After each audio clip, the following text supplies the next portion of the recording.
একনিষ্ঠভাবে আল্লাহর জন্য দান করা, অন্য কোনো উদ্দেশ্য নয়। একটি কথা মাথায় রেখে ইবাদত করতে হবে, ইখলাসবিহীন আমলের কোনো মূল্য নেই। একনিষ্ঠতা ছাড়া যে আমলগুলো করা হয়, আল্লাহর সন্তুষ্টি ব্যতীত অন্য কোনো উদ্দেশ্যে যে আমলগুলো করা হয়, সে আমলের কোনো মূল্য নেই, কোনো মূল্য নেই। তো দানও একটা ইবাদত। অন্যান্য ইবাদতে যেমন ইখলাসহীন হলে মূল্য থাকবে না, দানের ক্ষেত্রে যদি কারো ইখলাস না থাকে, আল্লাহর সন্তুষ্টির উদ্দেশ্য যদি না থাকে, তাহলে সেই দানেও কোনো মানুষ কল্যাণ পাবে না, উপকারিতা লাভ করতে পারবে না।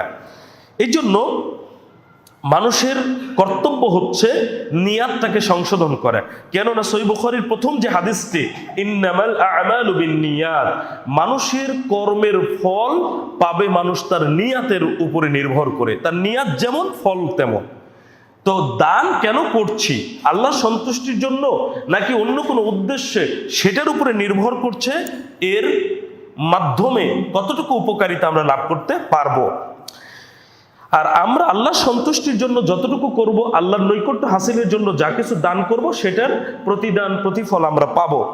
সহিহ বুখারী 56 নম্বর হাদিসে রাসূলুল্লাহ সাল্লাল্লাহু আলাইহি ওয়াসাল্লাম বলছেন, ইন্নাকা লান তুনফিকু নাফাকাতান তাবতাগি বিহা ওয়াজহাল্লাহি ইল্লা উজিরতা আলাইহা, তুমি আল্লাহর নৈকট্য অর্জনের উদ্দেশ্যে যাই ব্যয় করো না কেন, তোমাকে তার প্রতিদান নিশ্চিত রূপে প্রদান করা হবে।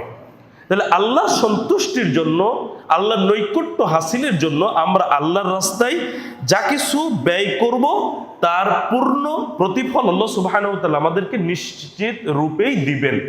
তাহলে দান থেকে কল্যাণ পেতে হলে আমাদেরকে কেবল আল্লাহর সন্তুষ্টির জন্যই দান করা উচিত, ইখলাসের সাথে একনিষ্ঠভাবে।